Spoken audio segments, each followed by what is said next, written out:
ये जो पैसा दिया जा रहा है ये आपके हक का है, कोई इसको वापस नहीं ले सकता है। दोस्तों बहुत बहुत स्वागत है आप सभी का एक बार फिर से। जी हाँ दोस्तों, आज पूरे दिन की कई महत्वपूर्ण और बड़ी खबरें निकलकर सामने आ रही हैं। जानेंगे सभी खबरों को विस्तार से। तो दोस्तों खबरों में आगे बढ़ने से पहले वीडियो को एक प्यार भरा लाइक जरूर कर दें और ताजा खबरों को जानने के लिए चैनल को सब्सक्राइब भी जरूर कर लें। तो देखते हैं पहली बड़ी खबर क्या निकल कर आ रही है। मोदी मंत्रिमंडल विस्तार से पहले बनाया गया एक नया मंत्रालय, सहकार से समृद्धि के विजन को आगे बढ़ाया जाएगा।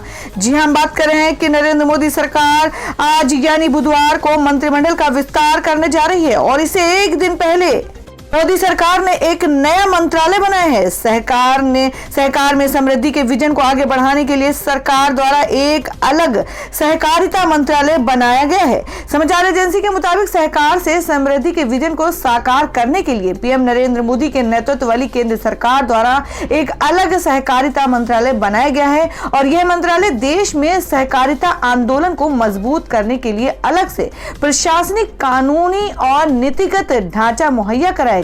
भारत के पहले सहकारिता मंत्री को भी बुधवार को केंद्रीय मंत्रिमंडल में फेरबदल के बाद शपथ दिलाई जाएगी और नए मंत्री राष्ट्रपति भवन के दरबार हॉल में पद की शपथ लेंगे। सूत्रों ने कहा कि नया मंत्रालय सहकारी समितियों को जमीनी स्तर तक पहुंचने वाले एक सच्चे जन आधारित आंदोलन के रूप में गहरा करने में मदद करेगा। बताया गया देश में सहकारी आधारित आर्थिक विकास मॉडल बहुत प्रासंगिक है, जहां प्रत्येक सदस्य जिम्मेदारी से काम किया करते हैं।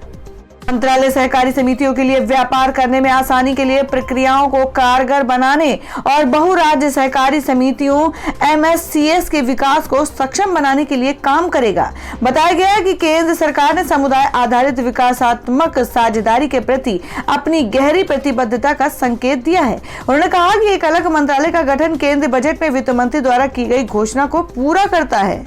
स्पुतनिक वी का भारत में उत्पादन शुरू, मोरपेन लैबोरेटरीज ने तैयार किया पहला टेस्ट बैच।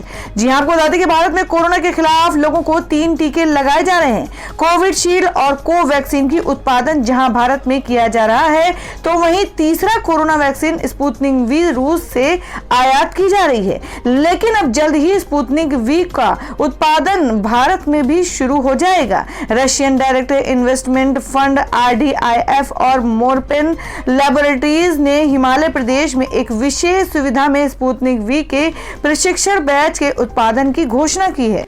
इससे पहले drug controller general of India यानी DCGI ने रूस की कोरोना वैक्सीन स्पुतनिक वी बनाने के लिए पैनेशिया बायोटेक को मंजूरी दे दी है। स्पुतनिक वी बनाने के लिए कुल 6 कंपनियों ने रशियन डायरेक्ट इन्वेस्टमेंट फंड के साथ एग्रीमेंट किया है, जिनमें से एक है Panacea Biotech. Panacea Biotech Himachal Pradesh के बद्दी स्थित फैक्ट्री में कोरोना वैक्सीन स्पुतनिक वी बनाएगी। दिल्ली सरकार का बड़ा ऐलान, कोरोना से जान गंवाने वालों के परिवारों को एक मुश्त मिलेंगे 50,000 रुपए।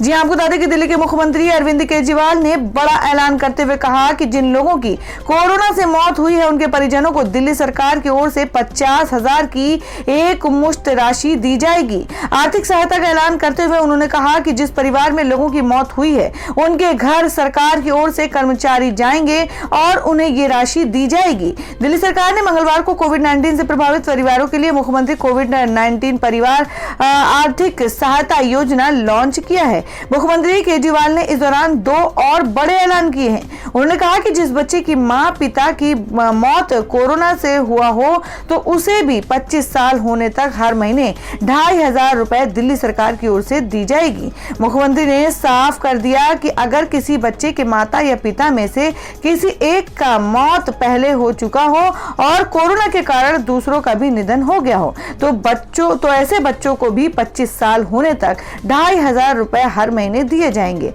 मुख्यमंत्री ने कहा कि कोरोना के उन लोगों की मौत हो गई है जो कि कमाकर अपने परिवार का घर चला रहे थे, वैसे लोगों को भी हर महीने कुछ राशि दी जाएगी।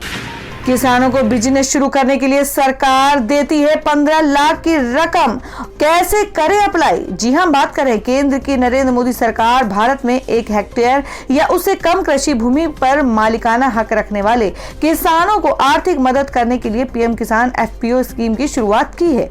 पीएम किसान एफपीओ योजना 2019 में अस्तित्व में आई। प्रधानमंत्री नरेंद्र मोदी ने उत्तर प्रदेश के चित्रकूट में इस योजना का उद्घाटन किया था और अब केंद्र सरकार ने इस योजना को 5 साल की अवधि में पूरा करने का फैसला किया है।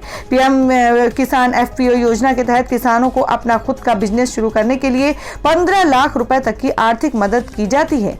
आपको बता दें किसान एफपीओ स्कीम में कैसे करें अप्लाई और इससे जुड़ी हर छोटी बड़ी बातें। जी हम बात कर रहे हैं कि पीएम किसान एफपीओ की स्कीम के तहत 2023 और 24 तक 10,000 नए एफपीओ समूह बनाने की घोषणा की गई है और इस काम को सरकार और उसके स्वायत्त निकाय एसएफएससी इंडिया मिलकर करेंगे। 10,000 एफपीओ के लिए 4,496 करोड़ रुपए केंद्र सरकार ने आवंटित किए हैं। जी आपको बता दें कि पीएम किसान एफपीओ योजना 2021 के लिए किसान ऑनलाइन अप्लाई कर सकते हैं। ऑनलाइन रजिस्ट्रेशन फॉर्म www.enam.government.in पर आपको मिलेगा और इसके बारे में ज्यादा जानकारी के लिए आप इसे टोल फ्री नंबर पर 1800-270-022 पर भी फोन कर सकते हैं।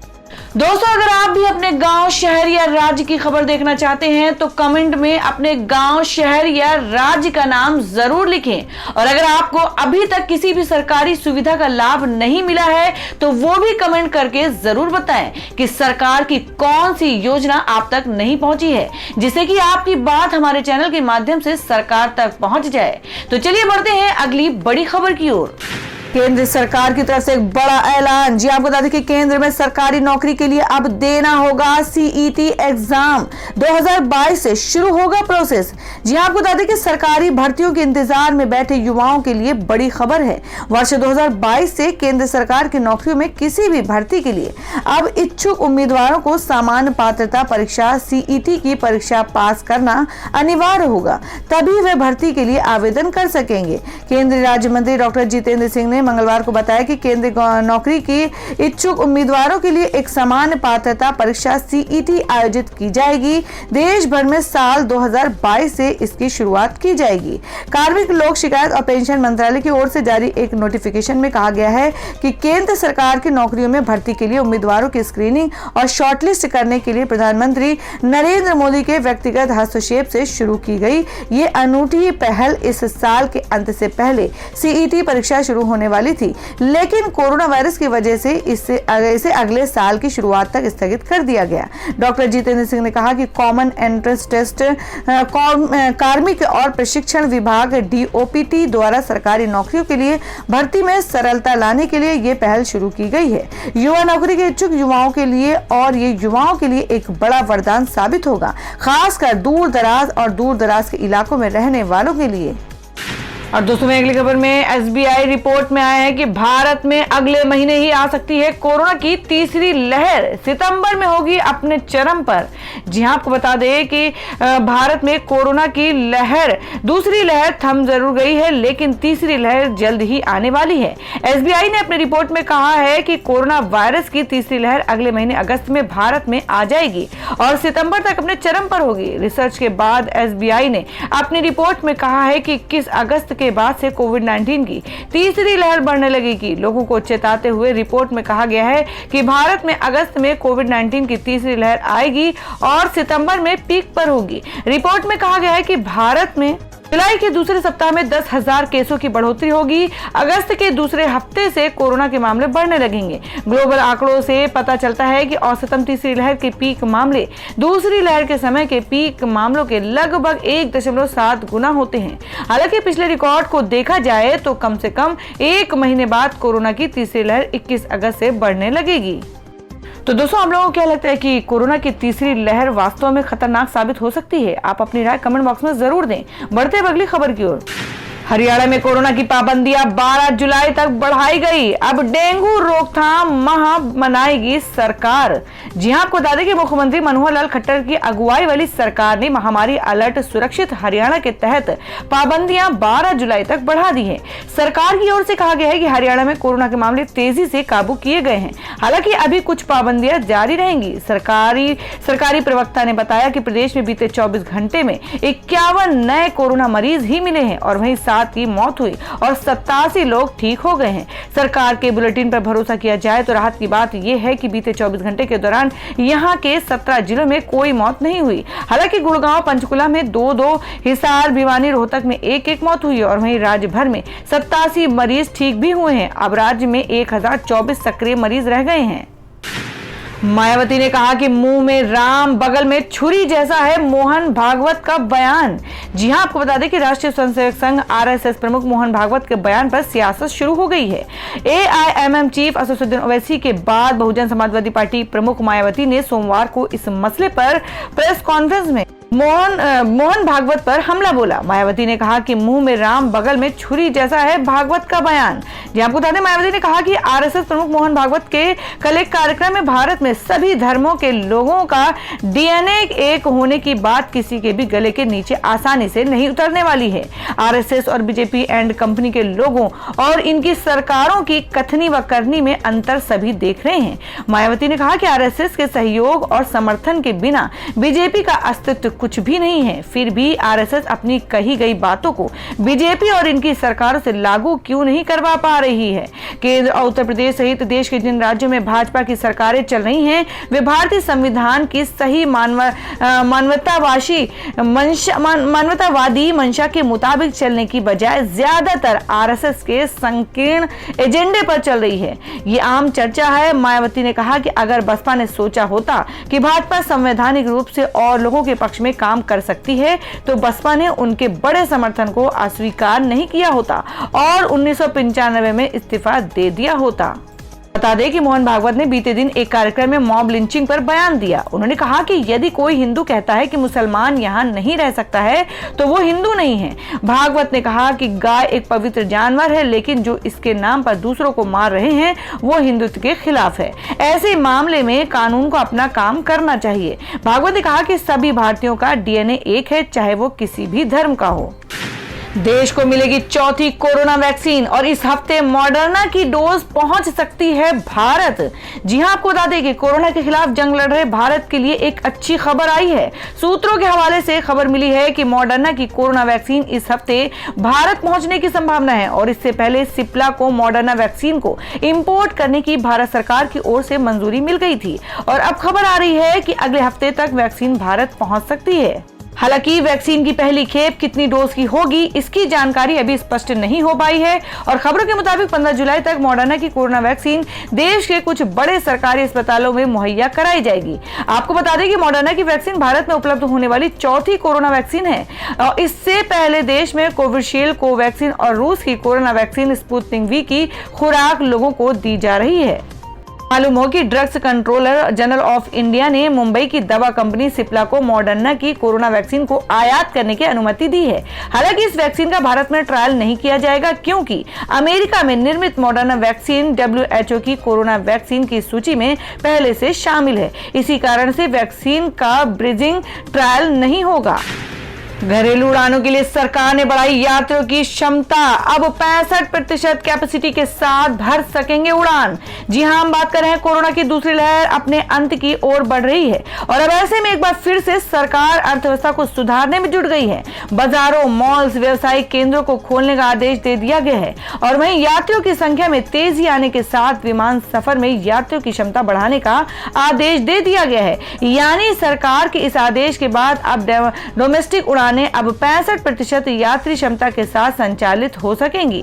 केंद्रीय उड्डयन मंत्री की ओर से मिली इजाजत के बाद अब घरेलू विमानन कंपनियां 50 के बजाय 65% यात्री क्षमता के साथ उड़ान भर सकेंगे। आपको बता दें कि कोरोना के दौरान नागरिक विमानन मंत्रालय ने डोमेस्टिक उड़ानों के लिए यात्रियों की कैपेसिटी को घटाकर 50% कर दिया था, जिसे अब बढ़ाकर 65% कर दिया गया है। आपको बता दें कि इसे लेकर उच्च स्तरीय बैठक की गई है, जिसके बाद सरकार ने अब इसमें थोड़ी ढील दी है। अगर आंकड़ों पर नजर डालें तो 3 जुलाई को देश भर में 1436 फ्लाइट में उड़ान भरी, जिसके करीब 1.5 लाख लोगों ने सफर किया। आपको बता दें कि कोरोना की दूसरी लहर के दौरान जब संक्रमण लगातार बढ़ रहा था, विमान सफर करने वाले यात्रियों की संख्या में भी गिरावट आ रही थी। 2021 के अप्रैल मई के दौरान घरेलू उड़ानों के लिए यात्रियों की संख्या में 65 से 67% की कमी आई। इस दौरान यात्रियों की संख्या गिरकर 2 मिलियन तक पहुंच गई और वहीं उड़ान भरने वाले विमानों की संख्या औसत रूप से 900 के करीब पहुंच गई। और दोस्तों, में जान लेते हैं क्या है देश भर में सोने और चांदी के ताजा भाव। जी आपको बता दें कि सराफा बाजार में सोने के दाम में 162 रुपए प्रति 10 ग्राम की गिरावट देखने को मिली। आज सोने के दाम 47,450 रुपए प्रति 10 ग्राम पर रहा है और वहीं चांदी की कीमत में 200 रुपए प्रति किलोग्राम की गिरावट देखने को मिली है। इससे चांदी की कीमत 69,155 रुपए प्रति किलोग्राम पर रही है। और दोस्तों, में जान लेते हैं देश भर में मौसम के ताजा हालात। जी आपको बता दें कि देश में सुस्त पड़ी दक्षिणी पश्चिमी मानसून की रफ्तार एक बार फिर से सक्रिय हो गया है।